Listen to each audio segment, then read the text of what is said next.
uma pena que cresce, né? Meu Deus. Vocês sabem do que eu estou falando. É uma pena que cresce. Essa é a Júlia. Gente, esse é um casal querido, o Wilton, pastor Wilton, a Josi. Quando eu viajei para a Argentina, agora há alguns meses, que eu não lembro mais quantos, eu fiquei na casa deles. Fomos, tanto eu, o pastor Ronaldo, quanto o Robson, fomos muito bem recebidos. Nosso Deus do céu. Por isso vocês perguntam, por que eu tenho que malhar e lutar? É por visitas como essa. Nunca vi comer tanto igual argentino, gente. Misericórdia, mas foi bom demais na conta. Nosso Pai do céu. Muito bom, muito bom. E hoje eles estão aqui nesse final de semana com a gente está tendo o privilégio de tê-los aqui. Sejam muito bem-vindos. Eles já falaram na escola bíblica, né? Mas vão poder se apresentar. Estarão com a gente também no culto da noite, que é o mesmo culto de agora de manhã. Eles têm mais 3 filhos que estão lá. São 2 meninas e 1 menino. Sejam muito bem-vindos. Cadê as crianças? Podem vir, crianças. Vamos orar por vocês. E vamos já orar pelo pastor Wilton também, pela Josi. Venham cá, por favor. Vamos orar, meus irmãos. Deus e Pai de nosso Senhor Jesus Cristo, aqui estão os filhos da aliança, que o Senhor cuidou e que nós entregamos ao Senhor, e que eles possam ser abençoados enquanto a palavra do Senhor é ministrada na vida deles ali agora. Que a sua graça e o seu poder estejam sobre eles. Em nome de Cristo Jesus, que eles recebam a bênção do Senhor. Nós recebemos com muito amor e carinho também o Wilton, a Josi, a família deles. Pedimos que a bênção do Senhor esteja sobre eles aqui, sobre os seus filhos lá. Deus, que o Senhor abençoe os que ficaram na Argentina. Que a graça do Senhor esteja sobre eles. E é em nome de Cristo Jesus que nós oramos. Amém. Amém. Vamos lá, gente? Vamos? Bom dia, igreja. Eu quero agradecer essa oportunidade, esse privilégio de podermos estar aqui com essa igreja tão amada, compartilhando um pouquinho do que o Senhor tem feito na Argentina. Como diz aqueles salmos, grandes coisas o Senhor tem feito por nós, por isso estamos alegres. E, na verdade, se você um dia for na Argentina, você vai entender o porquê que a gente sorri tanto, porque é muito bom ver milagre todos os dias. Todos os dias nós vemos a mão de Deus, um mover de Deus, algo extraordinário acontecendo naquele lugar. E eu sou grata a Deus pela oportunidade de ser um instrumento naquele país. E eu quero convidar cada um de vocês para poder fazer parte dessa missão, né? Vim também conhecer essa missão, conhecer um país que está tão pertinho, mas é tão diferente da gente. E é um país, irmãos, que precisa muito de Deus. Foi uma missionária agora lá, já vou passar para o pastor, uma missionária agora lá, que ela foi missionária na Índia durante muitos anos, da APMT, e ela nos contou que a Argentina hoje está sendo considerado um dos países não alcançados. Como está necessitando a pregação do Evangelho lá. Há igrejas, mas como o pastor Rômulo falou aqui, né? Necessitamos igrejas que sejam relevantes naquele lugar. Igrejas que mostrem e demonstrem o amor de Deus acima de qualquer coisa. Para que aquelas pessoas, quando um dia estiverem diante do trono de Deus, elas possam dizer que elas conheceram o amor de Deus, conheceram um Filho de Deus, conheceram o Evangelho de Deus. Que elas podem ser rebeldes, mas elas não são ignorantes. E Deus quer convidar esse povo maravilhoso, esse povo capixaba, de qual eu faço parte, a ser um instrumento de Deus naquele lugar. E acabar com a ignorância com respeito a Deus e com respeito à palavra dele. Muito obrigada pela oportunidade. Espero poder mais tarde conversar com vocês outra vez. E eu quero agora passar a palavra ao meu esposo, para que ele possa compartilhar das coisas que Deus tem feito. Espera aí, só mais uma coisinha. Gente, esse aqui é o Conectados. Quero apresentar para vocês. É um projeto maravilhoso que temos lá na Argentina com jovens e adolescentes. Eu amo trabalhar com jovens e adolescentes, então eu fico muito animada quando eu falo sobre isso. Começamos com 6 adolescentes, que eu contava aqui para o pessoal, que eles falavam para mim que nem queriam ir na igreja, só ia porque era obrigado. Típico de adolescente. Mas graças ao Senhor, de março para cá, Deus tem feito um mover tão grande que hoje temos 25 adolescentes que vão para a igreja. Hoje eles vão somente no culto de jovens e adolescentes. Eles ainda não vão domingo. É o segundo desafio nosso. Mas eles são firmes no culto de domingo. Quero contar um testemunho rapidamente sobre o que Deus tem feito. Eu contei ontem para as mulheres que haviam 2 que eles falaram publicamente que eram ateus. E eu estou falando de adolescente de 15 e 16 anos. Eu não estou falando de jovem. Eles chegaram para mim e falaram assim, e usando até expressões muito fortes, palavrões. Eu não creio em Deus porque Deus não fez nada na minha vida. Deus não existe. E aí eu falei assim, esse aí nunca mais vai voltar. Era um acampamento. E eles começaram a ir. Hoje já tem mais de 2 meses que eles frequentam assiduamente o culto, irmãos. São os primeiros a chegar, chegam antes dos filhos dos crentes. E quando eles vão, eles faltaram uma única vez e me chamaram antes. Josi, eu não posso ir à reunião de jovens, porque o meu pai não me deixa ficar sozinha, eu tenho que viajar com ele. Falei assim, gente, isso é porque é ateu. Imagina quando converter. E tá firme. Fizemos a inscrição para um acampamento com eles. E, irmãos, nossos filhos, as nossas filhas, os filhos dos presbíteros fizeram inscrição. E quando a gente colocou lá um motivo e perguntou assim para eles, o que vocês querem fazer nesse acampamento? O que vocês estão esperando desse acampamento? E esses 2 ateus falaram, eu quero ter um encontro com Deus. Falei assim, Senhor Jesus, só isso daí já paga todo o trabalho. Só de escutar que um ateu quer ter um encontro com Deus, é porque o Espírito Santo já falou no coração deles.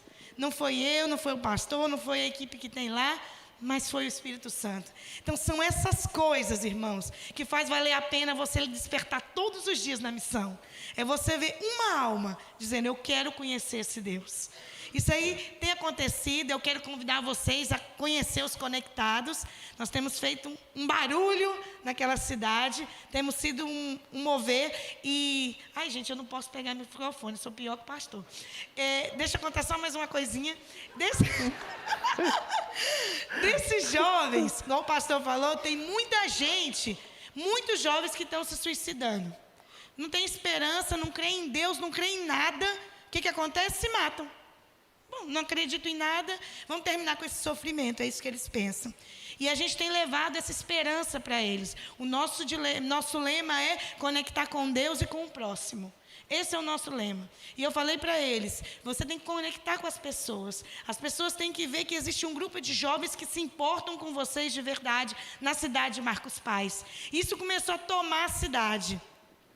E os jovens começaram a ver as camisetas pretas, lá a gente usa roupa de frio preta, porque... camiseta não dá, 3 graus, -1. E as pessoas começaram a perguntar, o que é isso aí? O que é isso, Conectados? E aí a deixa para você começar a falar. É um grupo de jovens diferentes que encontraram um propósito de vida. Você quer vir? Você quer conhecer? Vem ver. Nem dou muita informação, vem ver. E a maioria desses jovens iam para o boliche. Boliche é um nome de... Boate. Boate em espanhol. E estão sendo todos arrancados de lá e vindo para o Conectados. E é impressionante que a gente começa às 7h30 a reunião com eles. Da 11h30 eu tenho que ir lá e mandar eles embora da igreja. Porque a irmã que mora lá na igreja quer dormir. E eles não querem ir para outro lugar. Você sabe quem quer ver lá 25 meninos que iam para a farra, que os pais não sabem nem onde estão. Falar assim, não, mas aqui está tão bom, deixa só mais um pouquinho. Eu falei assim, Senhor, dá para a gente uma igreja que vai ter um lugar só para eles passar lá à noite brincando. E outra coisa, vai para lá, argentino fala muito palavrão. Fala muito palavrão. E aí eles começaram e chegavam novos, às vezes soltavam um palavrão e eles... Aí já ficavam com vergonha. E aí começou. Eles mudaram o linguajar ali. Eles sabem que ali o linguajar é diferente. E veio uma avó e um pai esse fim de semana e falou assim, olha, eu quero te agradecer pelo trabalho que você tem tido com o meu filho. Porque eu nunca vim nessa igreja, mas eu quero conhecer. Porque o meu filho mudou. E eu estou muito feliz dele vir para cá. Então eu falei assim, olha, você tem que vir e conhecer o que o seu filho tem conhecido. Então agora a gente está com um novo desafio, que meu marido é doido e ele me contagiou. né? E a gente tem lá esses 20 jovens, eles estão doidos para conhecer os jovens brasileiros. Que eu disse assim, ó, jovem brasileiro é diferenciado. Eles, é mesmo? Eu falei, é. Eu falei, vai ter um congresso pequenininho, bem pequenininho lá no Rio de Janeiro, e a gente vai ter mais ou menos 1000 adolescentes. Eles falam assim, 1000 adolescentes, tudo crente? Eu falei, em nome de Jesus. Aí eles falaram assim, como que é pra gente ir? Eu falei, a gente tem que juntar dinheiro. Então, aí eles começaram, eu falei assim, olha, eu tô com fé, vamos conseguir ir em janeiro. Né? É 2.000 para cada jovem aí, R$2.000. Mas a gente está lá com fé, vendendo cachorro-quente, vendendo coisa. E agora eles começaram a estudar português pelo Duolingo, por conta própria. E aí manda mensagem para mim assim, eu já falo português. Falei, muito bem, continua aí que você vai conseguir falar português. E eles estão no desafio, tão animados, querem conhecer. E eu quero pedir para essa igreja orar para esse projeto Conectados, que a gente tem esse desejo no nosso coração de impactar essa nova geração. Os futuros pastores, futuros missionários, futuros homens e mulheres de Deus, que vão formar uma nova nação argentina. Amém? Muito obrigado pela oportunidade, desculpa, sou uma mulher de poucas palavras, agora eu vou passar para o meu marido.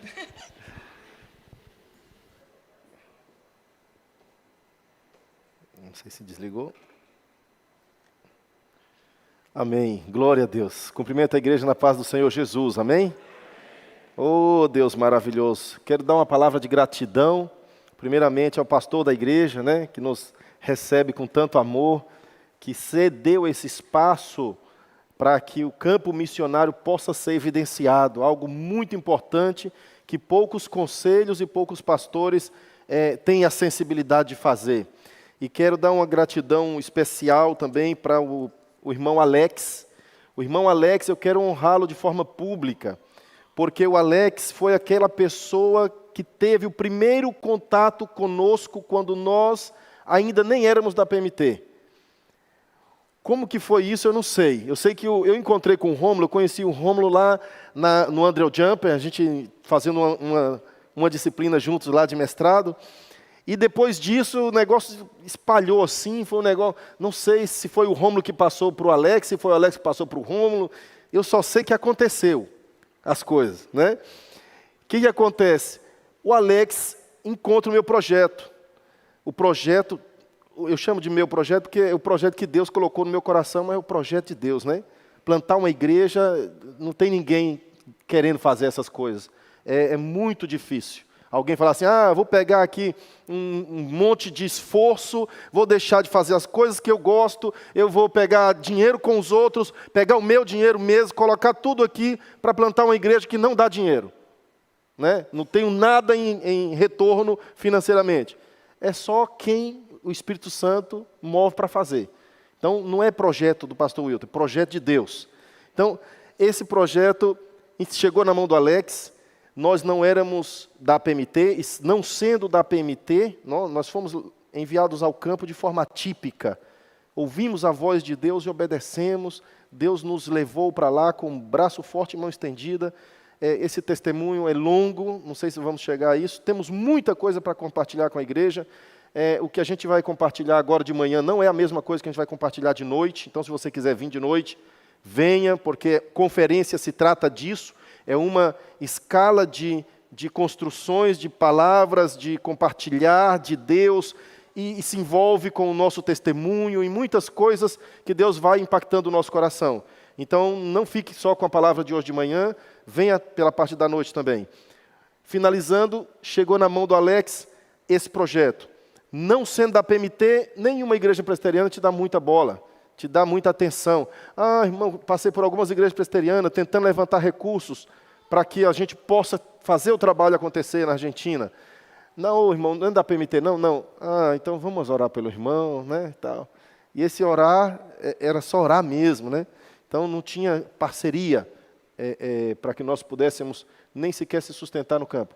Mas Deus fala no coração do Alex, ele pega o projeto, fala, rapaz, que projeto maravilhoso. Ligou para mim, eu estava lá em São Paulo ainda, numa aula do mestrado, e ele fala, pastor, eu amei o seu projeto. Rapaz, isso aqui mexeu demais comigo, isso é plantação de igreja. Isso mexeu muito comigo. Nós vamos organizar uma viagem do pé na estrada aí. Irmãos, eu conversando com ele, eu estava em lágrimas. Porque eu falei assim, Deus, e eu estava orando. Falando, Deus, fala no coração de alguém para apoiar a gente. Para apoiar a gente, nem que seja com logística. Porque nós estamos muito sós no campo missionário. Muito sós. E sem falar que não tinha nenhuma igreja presbiteriana de missão da IPB, nada da PMT, nada na Argentina inteira, no país não tinha nada. Então nós estávamos realmente sozinhos.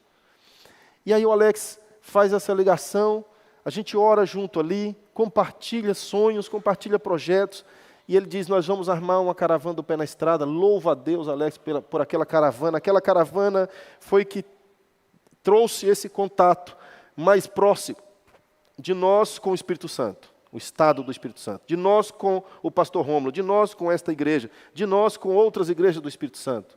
Então isso vinculou o nosso trabalho com esse estado. Né? E eu tenho uma história especial com o Espírito Santo, né? Das duas formas, tá? Estado e Espírito Santo mesmo. Que eu me casei com a Josi, eu estava orando para me casar com a Josi também. Eu já era empresário, já tinha escritório de contabilidade. Josi passou aqui, o primo da Josi. Josi passou pelo escritório, deixando o currículo. Josi morando no Espírito Santo e eu lá no Tocantins. Sou de Palmas, Tocantins, tá? Sou goiano, nasci em Araguatins, mas o governo transformou um pedaço do Goiás em Tocantins, né? Agora eu sou tocantinense e sou argentino, não sei mais nem o que eu sou. Mas a Josi passa por lá, deixa o currículo. Eu estava orando, meu sócio me liga, eu estava em Brasília, num congresso. Ele me liga e diz assim, olha, veio uma moça aqui para preencher a vaga do departamento pessoal. A gente está precisando de uma gerente de departamento pessoal. E, olha, rapaz, ele brincando, né? Ele já era casado. Eu acho que é uma mulher de casamento. Bonita a moça. Aí você está orando para casar, acho que vai dar certo. Então, só para resumir, o Espírito Santo, a minha relação com o Estado do Espírito Santo, ela é dupla, né? A Josi veio, eu liguei para ela e disse, olha, você está contratada profissionalmente, né? Você está contratada e tudo mais. Ela fez a mudança dela para o estado do Tocantins e lá se apaixonou por mim. Aí nós tivemos que casar, né? Não foi eu que me apaixonei por ela, não. Foi ela que se apaixonou por mim, né? Não, nós nos apaixonamos e Deus fez uma obra maravilhosa. Então, eu digo que a resposta da oração, Josi, veio do Espírito Santo duplamente.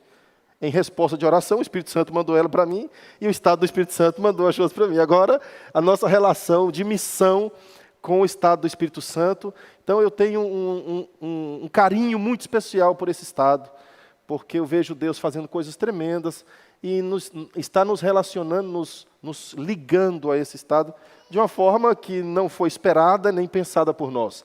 Deus mesmo traçou o caminho, né? Por acaso, falando em linguagem humana, né? Porque não tem nada por acaso com Deus. Encontro o Rômulo lá, a gente conversa, nem sabia que ele era do Espírito Santo, nem nada, e se identifica lá e passa o projeto para ele, ele traz para cá. Coisas assim tremendas que Deus fez nessa nossa relação. Então eu quero deixar essa palavra inicial de gratidão, depois desse momento do pé na estrada. Quando os irmãos chegaram lá, todos que foram no pé na estrada na Argentina, podem testemunhar disso. Nós estávamos com a igreja totalmente, um salão que nós tínhamos acabado de alugar, uma situação bastante precária. Esse movimento do pé na estrada, levaram recursos, reformaram, pintamos, fizemos muita coisa lá, muito trabalho evangelístico, algo muito lindo aconteceu com o trabalho no Pé na Estrada. E o Pé na Estrada agora tem um novo projeto chamado Pé na Estrada em Aliança, que é um projeto onde vai aliançar outras igrejas, vários pastores, para poderem fazer um movimento mais forte, chegar em um lugar e poder construir uma igreja, por exemplo. É um projeto que está no coração do Alex, no meu. A gente vem discutindo isso desde 2018, trabalhando essas coisas assim sempre junto. É algo que eu apoio totalmente, esse projeto do irmão Alex, juntamente com o pastor Rômulo, que tem uma visão extraordinária de reino de Deus. Amados, reino de Deus é algo grandioso. E Deus, Ele não quer saber o que você está fazendo. Ele só quer saber se você está disponível. Porque Ele não chama desocupado. Ah, não, pastor, eu estou muito ocupado, tenho coisa para fazer, não dá para assumir isso, não. Amados, todos os que Deus chamou estavam ocupados. Ele quer saber. Tem pessoas que ligam para mim assim: pastor, você está ocupado? Eu falo: eu estou sempre ocupado. Sempre, mas sempre disponível para você. Sempre disponível. Não é a nossa ocupação que nos impede de fazer algo mais. Então, eu estou aqui deitado na cama, relaxando. Eu nunca fico assim, é muito difícil, né? Então, quando o Rômulo foi lá, me identifiquei muito com ele, cara 220, nós também. Então, algo assim que a gente está sempre trabalhando para Deus. Você está sempre ocupado, mas está sempre disponível.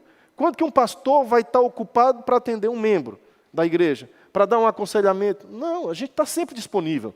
Você sabe, aí tem gente que fala assim: pastor, olha, estava com um problema aqui, eu não quis ligar para o senhor, eu sei que o senhor é muito ocupado, e eu não queria preocupar você. Eu falei: eu fui preparado para isso. Eu estou aqui para você me incomodar, para você me ligar, não tem horário não. Pelo amor de Deus, não pensa isso não. Porque se você for esperar ficar desocupado para lhe atender, você não vai ser atendido, meu irmão. Liga na hora que você precisar. Tá bom? Não preocupa com isso não. Então, amados, Deus está procurando corações disponíveis. Disponíveis. Quando Deus me chamou para o campo missionário, e eu quero ler um texto e quero trazer uma mensagem, eu estava extremamente ocupado. Extremamente ocupado. Eu era diretor de administração e finanças da Procuradoria-Geral do Estado. Eu era professor voluntário da Universidade Federal do Tocantins. E eu era contador de uma das grandes empresas, fundador de uma das grandes empresas chamada Consiste Contabilidade, que estava com um projeto de ser a maior empresa contábil da região do estado do norte do Tocantins. Nós tínhamos comprado uma nova empresa para a Josi, uma franquia de milkshakes, mais de 150 sabores, uma delícia aquele negócio. Só que investimos um valor elevado nessa empresa. Nós estávamos extremamente ocupados, nós não tínhamos tempo para pegar minhas filhas, eu tinha motorista para pegar minhas filhas na escola. Então a gente estava financeiramente muito bem, obrigado, né? Muito ocupado e com muitos recursos econômicos. Mas Deus nos chama para o campo. E Deus nos chama para o campo a partir desse texto que eu quero compartilhar essa manhã. Abra sua Bíblia, por favor, em Lucas, capítulo 16, versículo 15. Lucas 16, 15.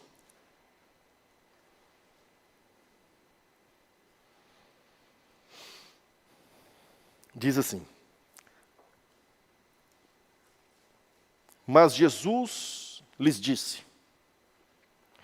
vós sois os que vos justificais a vós mesmos diante dos homens, mas Deus conhece o vosso coração, pois aquilo que é elevado entre os homens é abominação diante de Deus. Eu quero que deixe o texto aí, que eu quero ler nessa versão NVI também. A minha versão, que é a Reina Valera atualizada, ou Reina Valera, essa versão Reina Valera é na Argentina, gente. É a Almeida Revista Atualizada, né?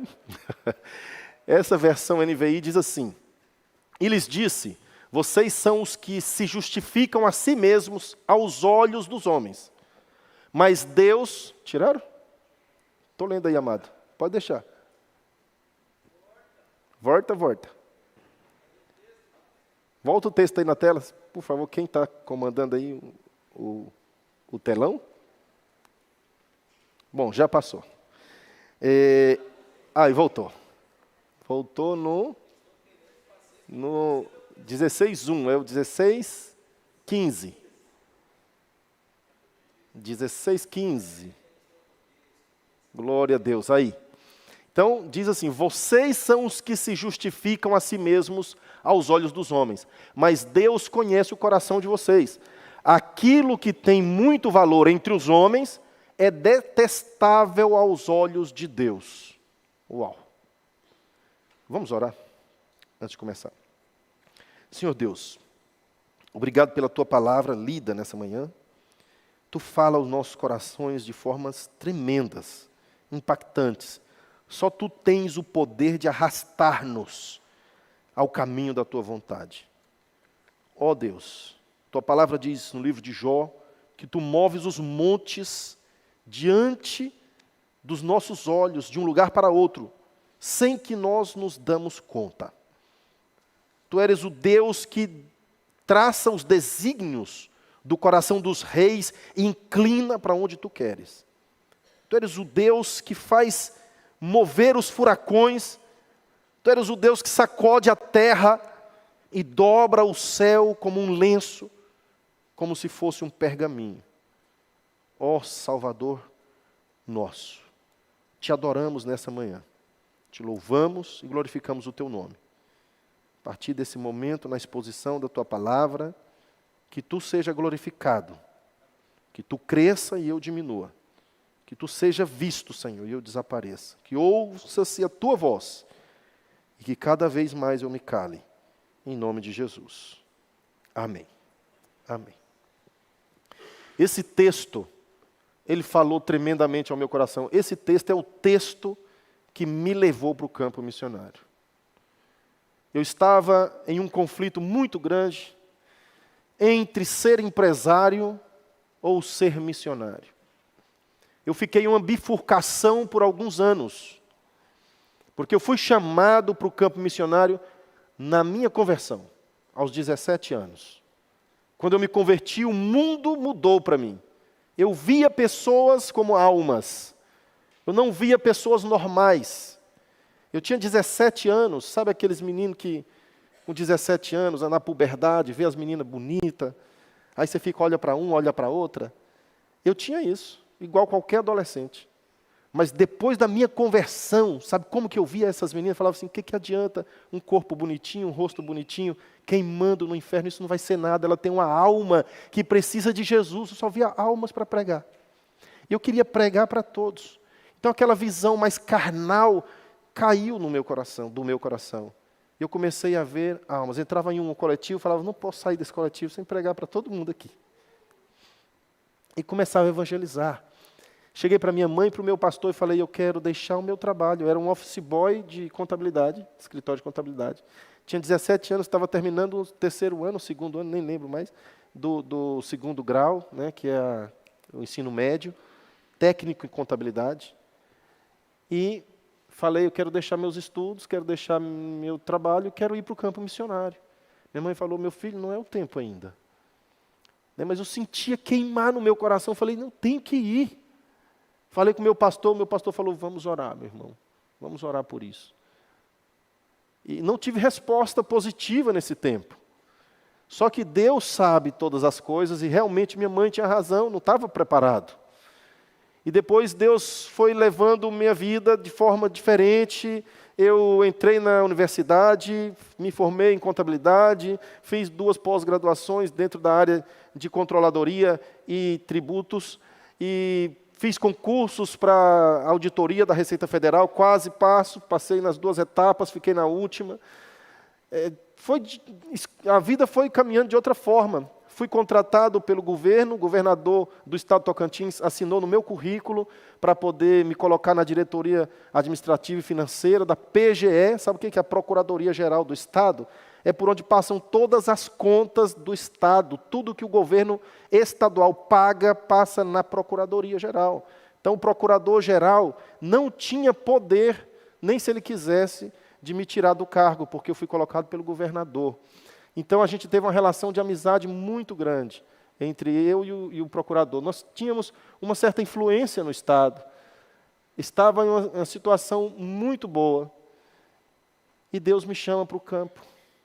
Eu, dentro do gabinete da Procuradoria-Geral, eu estava perguntando para Deus, Senhor, acabou o sonho da missão? Como que vai ser agora? E dentro daquele gabinete, irmãos, a experiência que eu tive dentro do governo foi pessoas puxando o tapete uma da outra. O ex-diretor de administração e finanças, ele ficou meu subordinado. Então ele ficava caçando uma vírgula para puxar o meu tapete. Todo momento ele subia no gabinete do procurador-geral dizendo, olha, o Wilton está errando nisso aqui. Olha, o Wilton está fazendo isso aqui errado. Olha, ele não tem capacidade para isso. Ele não sabe fazer o trabalho. E Deus me guardando ali, e eu falando assim, dentro do meu coração, eu posso colocar esse cara no lugar dele. Eu tenho poder para isso. Posso até demitir esse cara se eu quiser. Mas esse cara tem uma família. Esse cara está só tratando de cuidar dos filhos dele, ganhar o dinheiro dele. Eu não posso fazer isso. Então, muitas coisas que você tem que exercer em cargos de alto escalão, passa por cima de princípios bíblicos. E eu estava em um conflito dizendo, Deus, é isso que eu quero para a minha vida? É assim que eu quero gastar a minha vida? Eu vou investir minha força nisso aqui mesmo? Aí eu vou ser um cara mau, né? Vou ser bom, mas vou ser mau. Mas isso fere os princípios que tu me ensinou no reino. Eu acho que esses não são os lugares altos. Eu já era pastor e estava fazendo uma campanha na igreja chamada Conquiste os Lugares Altos. E eu já estava em alto escalão, na verdade eu era um dos pastores mais bem requisitados no nosso estado, pela liderança, porque eu tinha prosperidade. E um pastor de uma igreja neopentecostal que tem exemplo e é modelo de prosperidade, é exemplo para todos os demais pastores. Então eu era referência dentro da igreja como pastor. Quando a gente fazia reunião de pastores, vocês olham para o Wilton, aprende com ele, o que ele está fazendo lá? Por quê? Porque eu era próspero financeiramente. E quando você é próspero financeiramente, quando você é bom, a igreja te cota como uma das melhores pessoas ali, como modelo. Porque é exatamente isso que se ensina, é a teologia da prosperidade. Então, quando nós estávamos lá, tinha essa campanha, alcance os lugares altos, você tem que ser um juiz, você tem que ser os postos mais importantes da cidade. E eu estava em um alto escalão, eu falei, Deus, esses são os lugares altos? Com essas coisas todas, tudo fora dos teus princípios, eu vou ter que derrubar esse cara se eu quiser permanecer tranquilo aqui no cargo. É gente puxando o tapete um do outro, todo mundo querendo tirar vantagem, corrupção. Meu Deus, eu não quero gastar minha vida com isso. Não é isso que eu quero fazer na minha vida. E aí, eu estava sozinho, dentro do gabinete, só eu e o guarda da minha sessão, 7:30 da noite, que nós não temos horário, né? Os postos de alto escalão não tem horário, você pode entrar e sair na hora que você quiser do prédio do governo. E estava eu lá às 7:30 da noite, terminando uns trabalhos, e eu comecei a sentir umas coisas no meu coração. Deus veio ao meu coração, o Espírito Santo começou a ministrar em mim. E eu abri a Bíblia e comecei a chorar e li esse texto. Esse texto foi o texto que Deus falou comigo assim, pare de se justificar para ir para o campo. Vocês se justificam a vocês mesmos. Tem o texto aí, irmão? Pode deixar o texto. Vocês procuram se justificar a vocês mesmos. Quando eu li esse texto, que diz assim, vou repeti-lo. Vocês são os que se justificam a si mesmos aos olhos dos homens. Isso, irmãos, é muito comum. Todos nós buscamos uma justificativa aos olhos de quem? Dos homens. Porque a gente vai se justificar para Deus? Nós não temos nem poder de justificação. Nós somos justificados por Cristo porque nós não podemos nos justificar. Então, para quem que a gente tenta se justificar? Você tenta explicar alguma coisa para Deus? Deus, não vai dar não, viu? Vai dar para ir lá não. Eu vou explicar para o Senhor por quê. Eu preciso fazer isso com Deus. Não tem jeito. Não, Deus, estou muito ocupado aqui. Tem esse negócio não. Não tem isso não. Deus chamou Jonas, perguntou o que ele estava fazendo. Não, vai lá e prega em Nínive. Não, mas Deus... E chora e não sei o quê. Deus fala, vai. Não é? E Deus ainda foi muito bondoso com Jonas, viu? Muito misericordioso, que levou ele mesmo sem ele querer, né? Mas geralmente Deus não faz isso não. Quando Deus chamou Moisés e falou, vai lá e fala com o faraó. Aí ele disse, não, Deus, eu sou duro de boca. E começou a dar desculpinhas justificativas para Deus, né? Não, Deus, eu não dou conta não. É eu que estou mandando, Moisés. Vai. Não, Deus, mas olha, é difícil demais falar, eu tenho esse problema. Quem fez? Então, o texto diz assim, então irou-se o Senhor contra Moisés. Rapaz, o cara fez Deus perder a paciência. Falando assim, de forma humana, né? Deus se irritou com Moisés. Falou, peraí, Moisés, você está explicando o que para mim? Eu estou mandando você ir. Você está querendo se justificar? Quem fez a boca do homem, ou o cego, ou o que não, ou o que vê, não foi eu, o Senhor? Vai, pois, agora. E Moisés, ainda depois de Deus com raiva, depois de Deus irado, ainda disse, não, Deus, o Senhor vai me desculpar, mas eu não vou dar conta. Deus estava dizendo assim, quem está te mandando vai dar capacitação para você. Mas ele não creu. Então Deus, depois de irar-se, falou, então você falará, Arão, eu te serei por boca, e ele te será, ele vai falar com o povo e eu falo com você. Eu te serei por Deus e ele te será por boca. Então assim, Deus falou, tá bom, você está pensando, está se justificando, você está sem fé, rapaz. Você vai assim mesmo, mas aquela outra coisa que eu queria que você fizesse, eu vou ter que transferir para outro. Então, nem sempre Deus faz com relação ao chamado, como ele fez com Jonas. Tem pessoas que Deus chamou para fazer coisas, que algumas barreiras, algumas fronteiras, que é o tema desse congresso, algumas fronteiras impedem você de continuar. Então, Deus fala aqui comigo, lá dentro do gabinete, diz assim, você está se justificando demais diante dos homens. E esse diante dos homens eu entendi que era para mim mesmo. Você está tentando se explicar que já passou o seu tempo de ir para o campo. Mas Deus, eu sou casado, tenho 2 filhas pequenas, minha esposa é branquinha, meus filhos branquinhos. Como é que eu vou jogar esse povo num campo que eu não sei nem de que cor que é? Né? Você olha assim, aquele povinho branquinho assim, dá vontade de botar na caminha, cuidar, né? Vamos no meio da poeira, vamos jogar bola. Só tentando fazer uma comparação. Gente, eu falei, e como que eu vou cuidar desse povo, Deus? Da minha família lá? Deus falou, você está achando que é você que cuida hoje? Então, gente, eu estava falando essa manhã, a gente tem a falsa sensação de quando a gente trabalha para a gente, ou seja, trabalha para ganhar dinheiro, é a gente que se sustenta.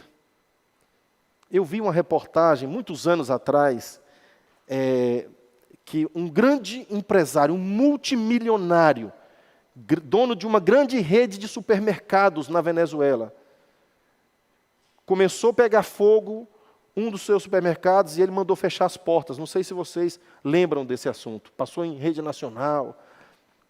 Ele mandou fechar as portas, morreram muitas pessoas. O fogo se alastrou, pensaram que podiam deter o fogo, porque as pessoas assustadas queriam sair, e saíam sem pagar. Então o dono veio e falou, não, manda fechar as portas. Fecharam as portas ali, não conseguiram controlar o fogo se alastrou, matou milhares de pessoas. Aquele cara de multimilionário, da noite para o dia, se tornou um presidiário, indenizando vidas, pagando advogados. Quem dá conta de indenizar uma vida? Cada caso era um valor diferente. O cara de milionário passou a pobre, não tinha mais dinheiro nem para pagar os advogados, e presidiário, e culpado, e condenado. Eu vejo uma reportagem dessa, Deus fala assim, você acha que eu não posso fazer a mesma coisa com a sua empresa, meu filho? Eu boto uma multa em um desses clientes milionários seu aí, eu faço um funcionário seu cometer um erro contábil, e acabou a sua empresa, você pode vender empresa, você não dá conta de pagar. É só um errozinho contábil, vem um fiscal aqui, eu comando esse negócio. É eu que mando em tudo. Você está achando que você é contador, ganha dinheiro e tal, é você que se sustenta? Você não é nada, rapaz. E você fazendo as coisas para você, eu te sustento? Você acha que fazendo para mim, eu não vou sustentar? Irmãos, esse texto me desmanchou. E esse texto, ele tem um contexto. Mas eu acho que eu vou deixar esse contexto para a noite. Porque senão vai tomar muito tempo. Tá? E tem um contexto maravilhoso. Jesus está falando aqui, ele está falando aqui do reino. Ele está falando aqui de salvação, por incrível que pareça. E eu vou explicar isso pela parte da noite. Mas quando Deus falou isso comigo, Você está se justificando demais. Você tem uma barreira emocional que está querendo explicar para você mesmo que está bom assim, está confortável. Então, o que eu comecei a fazer? Comecei a abrir rede de missões. E aí a liderança da igreja falou, não, peraí, negócio de missões, desse jeito aí, a gente não trabalha não. Está fora da visão da igreja. Nosso negócio é outro. Você quer fazer missão? Abre células. Falei, mas já temos células. Temos células e trabalhamos tudo correto, de acordo com a visão da igreja, mas tem algo que queima no meu coração, que é a missão, o campo missionário. Como eu acho que eu não dou conta mais de ir, não está mais no meu tempo, já tem muitas famílias dependendo das minhas empresas, eu tenho filhos, eu sou casado, eu acho que já passou meu tempo, então eu vou fazer com que tenhamos em nossa igreja uma agência de missões que possa fazer intercâmbios missionários, enviar missionários ou contribuir com missões de alguma forma. E eles falaram, não. Ou você larga de mão desse negócio, ou então você não serve para ser pastor. E isso foi tão forte, não foi algo assim tão pequenininho. Eu fiz um negócio espantoso mesmo. Eu fiz um cartazinho e espalhei. Eu era secretário do Conselho de Pastores da cidade. E eu fiz um cartazinho, espalhei no Conselho de Pastores, convidei todas as igrejas, chamei um pastor colombiano missionário há 10 anos na Argentina, que aí é outra longa história, né? A forma como Deus nos vinculou com a Argentina, nos enviou para a Argentina, teve uma relação de missões aí, que não dá para contar tudo, então tem muita coisa para a gente compartilhar, mas você tem que vir de noite. Vamos encher essa igreja aqui, vai vir os outros, eu sei que vocês não participam do culto de noite, mas eu estou lançando o convite aqui. Amém? Vai caber, né, pastor Romo? Aí senta no chão aqui, né? Vai, né? E aí, irmãos, é muito conteúdo, é muita coisa. Fizemos esse evento de missões na cidade. E aí o negócio foi grande, assim, alugamos uma chácara, esse pastor colombiano veio, trazendo testemunhos, trazendo uma palestra de missões, conferência missionária. Então o negócio ressoou na capital. Eu estava em Araguaína, cidade do Tocantins. Ressoou lá na capital. Eles falaram, olha, vem aqui em Goiânia, a gente quer ter uma reunião com você. Aí fomos. Chegamos lá, a ordem direta. Ele disse assim, pode largar de mão desse negócio aí. Esse tipo de missão é coisa irresponsável. Enviar a gente para campo, esse negócio, e largar o povo lá passando fome, nós não temos essa visão, não. Nossa visão é aqui dentro da célula, é aqui plantando igreja aqui dentro. Isso aí não dá resultado nenhum, né? Então, eu voltei de lá com um propósito de entregar a igreja. Nesse mesmo tempo, a gente conheceu um irmão da igreja presbiteriana, que compartilhou conosco a fé reformada que nós nem conhecíamos. E a partir desse irmão que nós estamos aqui na igreja presbiteriana hoje, né? Isso é um longo caminho. Isso, estou falando de coisas que aconteceram mais de 10 anos atrás. Né? Tem quase 10 anos que nós estamos na Argentina. Então, são coisas assim que Deus fez. Eu não tenho como dizer, eu participei de alguma coisa nesse processo. Deus fez isso acontecer. O processo foi todo de Deus. Né? E aí, eu estava com isso no meu coração. Já terminou, está tudo bem, vou apoiar missões. E aí Deus traz esse texto e ministra no meu coração que tudo isso que eu estou tentando falar, né, onde eu estava parado nessa bifurcação de querer ser empresário ou ir para o campo missionário, e muito tempo parado nessa decisão, Deus vem e fala, como é que você quer gastar a sua vida? E eu faço a pergunta para você essa manhã, qual que é a barreira, a fronteira que impede você do campo missionário? Do chamado, talvez não é o seu chamado o campo missionário, mas o seu chamado é para ser qualquer coisa nesse mundo, seja advogado, médico, contador. Se Deus te chamou para ser contador, seja um melhor contador para a glória de Deus. Cumpra o seu propósito. O que é que impede você de fazer isso? Ah, não, porque meus pais me mandaram para estudar medicina, eu não consigo realizar meu sonho, porque não quero decepcionar eles. Amados, eu respeito tudo isso. Mas olha, enquanto você não obedecer o chamado de Deus e o chamado de Deus para a sua vida, porque essa é a nossa cosmovisão, não é? Glorificamos a Deus e honramos a Ele dentro daquilo que Ele nos chamou para fazer. Como dizia Calvino, você vai ser sapateiro? Seja um sapateiro para a glória de Deus. Então a cosmovisão reformada é essa.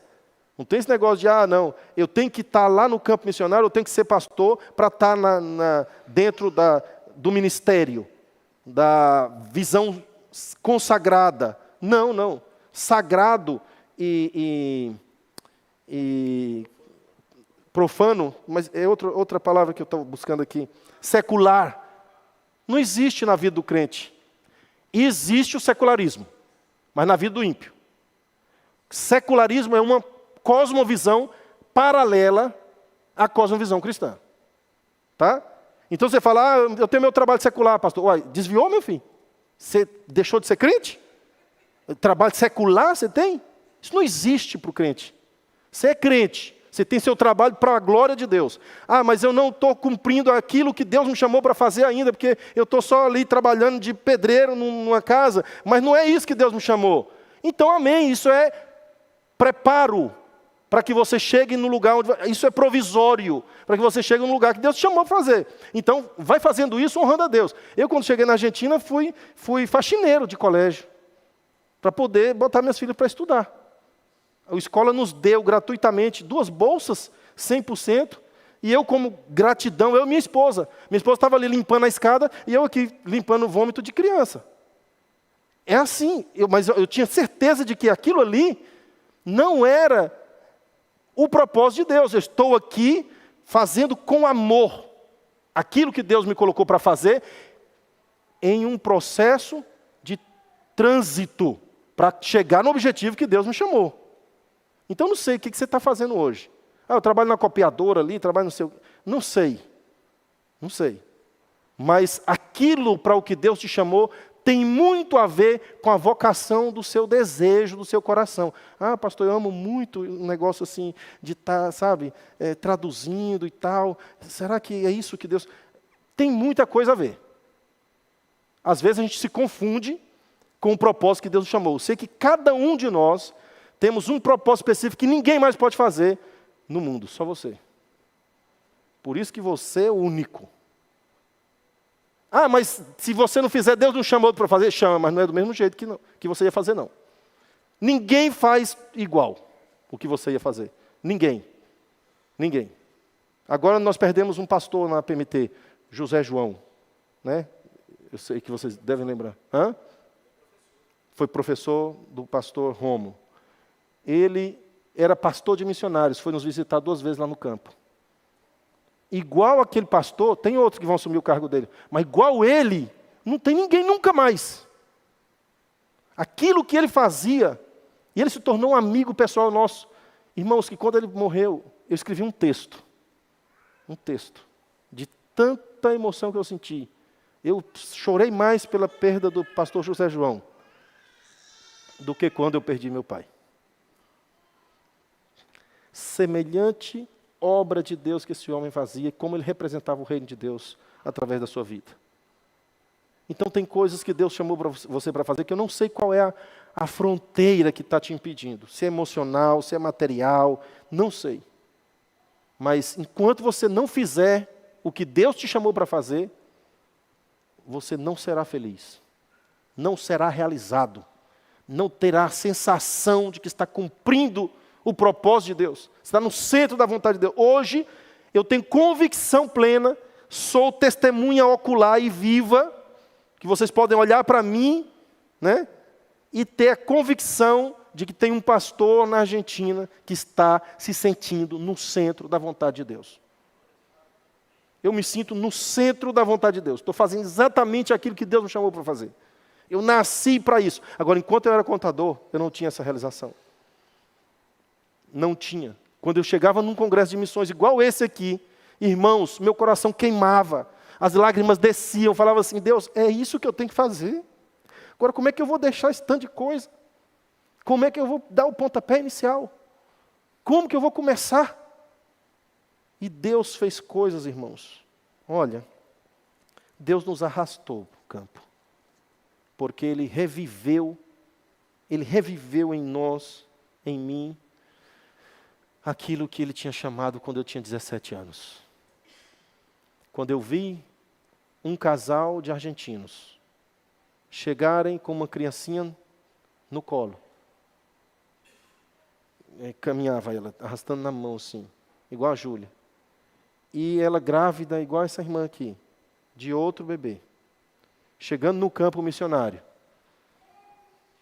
Deus vai ao meu coração e me leva de volta aos meus 17 anos e pergunta assim, qual que é a sua justificativa agora?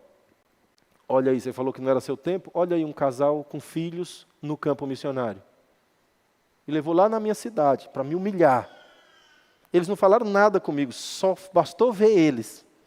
Quando eu vi eles, eu fui ao chão. Peguei esse casal, botei no meu carrão, que tinha na época. Levei nos melhores restaurantes. Eles nunca tinham comido feijão. Levei para comer feijoada. Que não tem feijoada na Argentina não, viu? Não tem feijão com arroz não. É diferente a comida lá.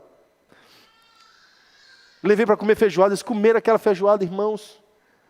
Tudo que eles queriam. E levei no supermercado, enchemos o carrinho. Falei, bota aí as coisas. Bota para as suas filhas, gostam de biscoito? Eles com vergonha, não, pastor, não, está tudo bem, não sei o quê. Não, menino, bota. Aí eu fui colocando, jogando dentro do carrinho. Levei eles. Irmãos, quando eu vi aquele casal, Deus falou assim, ainda tem tempo. E quando eu fui despedir deles, levar eles na rodoviária, Ele olhou para mim e falou assim, você só está 50% onde Deus quer te levar. Você não está 100% na vontade de Deus. Eu falei, mas que isso? Eu sou pastor. Eu já sou pastor já. Já estou 100%, tudo para mim é o reino de Deus. A minha empresa que pagava o aluguel da igreja, a minha empresa pagava água, a minha empresa pagava... eu não tinha salário. A minha empresa pagava a luz, eu pagava as despesas da igreja, que eu era pastor. Então eu me sentia, eu estou completamente fazendo a vontade de Deus. Como que eu não estou? Doamos carro, doamos moto, doamos terreno para comprar o lote da igreja, lá em Palmas. Uai, nós estamos... Como que eu estou só 50%? Ele olhou para mim a segunda vez e disse, Deus quer você 100%. Eu voltei a replicar e disse, pai, mas eu estou 100%. Ele olhou a terceira vez e disse, Deus quer você 100%. Irmãos, e Deus já tinha falado comigo essa palavra aqui, aquilo lá não deixou mais eu dormir. Deus me martelou de noite, de madrugada, 100%. Como que eu não estou 100%, Deus? Que história é essa? Como é que é isso? Né? Tanta coisa que a gente faz pelo reino, como é que falta alguma coisa ainda? E Deus realmente me mostrou que não estava 100%. Ele não me queria como contador. Não pare na bifurcação. Eu parei muito tempo. Mas eu acho que Deus tinha tudo sob controle. Não pare na bifurcação. Decida o mais rápido possível. Seguir o plano de Deus na sua vida. Não deixe com que as fronteiras emocionais impeçam você. Tem muitos desafios no campo. Tem muitos desafios na sua vida para o chamado. E é disso que eu estou falando essa manhã. Qual é o seu chamado? E qual é a fronteira que te separa do seu chamado? Eu tinha muitas fronteiras.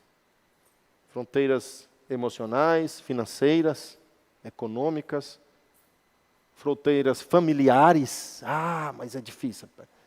Família olha para você e fala assim, você está louco da cabeça, menino? Você vai entregar todos os estudos da sua vida, suas empresas, para sair pelo mundo aí igual irresponsável com as crianças? Está doido? Né? Fronteiras familiares. Não é porque eles são ruins, não. É porque é bom demais, igual Pedro. Né? Quando vem os soldados para levar Jesus, Pedro diz assim, Senhor, não. Quando Jesus fala, eu vou ter que ir, né? Eu vou me entregar. Pedro falou, não, nem louco, o Senhor não vai, não vou deixar nem a pau. Era porque Pedro estava sendo um demônio na vida de Jesus? Não, não. Era porque Pedro amava tanto Jesus que queria ele perto. Só que Jesus falou o que para Pedro? Aparta-te de mim, Satanás. Essa palavra Satanás aqui é empregada no sentido de adversário, que é exatamente isso que ela significa em grego. Opositor, aquele que se opõe à vontade de Deus ser cumprida. Aparte-se de mim. Ele não estava endemoniado não, Pedro. Ele estava sendo opositor à vontade de Deus. Só isso. Aparte-se de mim, opositor. Porque você está cogitando das coisas dos homens e não de Deus. Não é porque Pedro era ruim ou malvado. Não, Pedro estava querendo proteger Jesus. Né? Igual a minha família. Só queria me proteger, mas estava se opondo à vontade de Deus. Você entende isso? Estava se opondo à vontade de Deus. E uma coisa meu pai me pediu antes de morrer: meu filho, não vai não.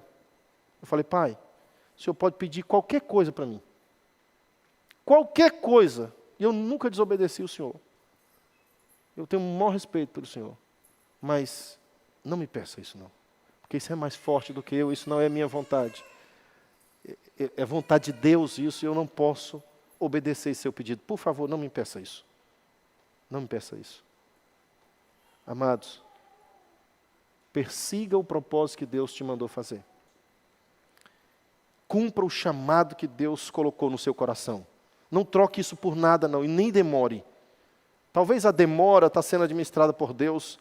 Tem certos processos que Deus faz na nossa vida. Mas nunca se esqueça de caminhar no centro da vontade de Deus. Sabe por quê? Porque senão, irmão, vai chegar a sua velhice, vai entrar a frustração. Você vai ficar aquela pessoa amargurada, angustiada. Vai chegar a enfermidade mais rápido.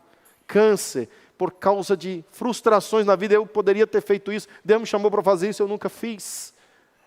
Não tem satisfação no coração. Não existe nada melhor do que estar no centro da vontade de Deus, do que se lançar nas mãos de Deus e confiar que Ele vai cuidar da gente. Tem nada melhor que isso. E é isso que a gente precisa fazer. O problema são as fronteiras, as barreiras, os desafios, as dificuldades, os medos. Esses são os problemas. Meu Deus, como é que eu me lanço nas suas mãos? Como que eu resolvo isso? Como que eu deixo isso para trás? Como que vai ficar isso daqui para frente? Então esses medos impedem a gente. Essas fronteiras atrapalham a nossa relação com o propósito que Deus quer nos levar. E aí onde a gente tem que aprender a dizer assim: Deus, olha, por favor. E aí a gente tem que saber orar, né? E orar e falar: Deus, me leva de acordo com a tua vontade. E Jesus ensinou a orar e praticou isso, né? Porque a gente pode pedir tudo que quiser para Deus, no nome de Jesus. Mas não é de qualquer jeito que pede, não. Jesus ensina a oração e diz assim: seja feita a tua vontade, assim na terra como no céu. Então, quando a gente pede tudo que quer, a gente no final tem que dizer assim: mas que seja feita a tua. Jesus ensinou os discípulos lá em Mateus 6. Agora, lá em Mateus 29, é onde ele vai ser levado, lá no Getsêmani, na hora de praticar isso, o que é que ele fez? Falou tudo que queria para o Pai, não foi? Pai, se for possível. Então não é pecado pedir o que você quiser, não. Né? Se estiver caçando uma esposa para casar, pede do olho azulzinho mesmo, do jeito que você está querendo na cabeça. Não é pecado pedir o que você quiser, não. Não é arrogante. Porque Jesus falou: Pai, se for possível, passe de mim esta copa sem que eu beba. Esse cálice sem que eu beba. E no final ele praticou o que ele ensinou. O que ele disse? Mas seja feita a tua vontade e não a minha. O que Jesus estava pedindo? Deus, se tiver outro jeito de salvar esse povo sem eu morrer, salva. Sem eu ter que beber esse cálice da tua ira, que está em Apocalipse 16. Os cálices da ira de Deus. Se tiver outro jeito, sem que o Senhor derrame a tua ira sobre mim, que eu sei que a ira do Senhor não é brincadeira. Passa. Mas minha vontade não, Senhor. A tua. Então, se você estiver orando, pede tudo que você quiser, mas fala: Deus, inclina o meu coração à tua vontade. Faz coincidir a minha vontade com a tua. Me arrasta, me convence, me leva para onde o Senhor quer. E quando Deus faz isso, Ele não faz contra a nossa vontade, não. O que Ele faz é transformar a nossa vontade. Ele faz a gente sentir desejo por isso. Gente, é coisa tremenda. É coisa tremenda. Eu vou terminar por aqui. E à noite a gente continua com o contexto dessa mensagem. Amém? Que Deus nos ajude, que Deus ministre no nosso coração, que Deus nos fortaleça, que Ele nos indique, nos direcione para o chamado, para o cumprimento do propósito dEle na nossa vida. Em nome de Jesus, que a gente tenha sensibilidade para ouvir a voz dEle. Em nome de Jesus.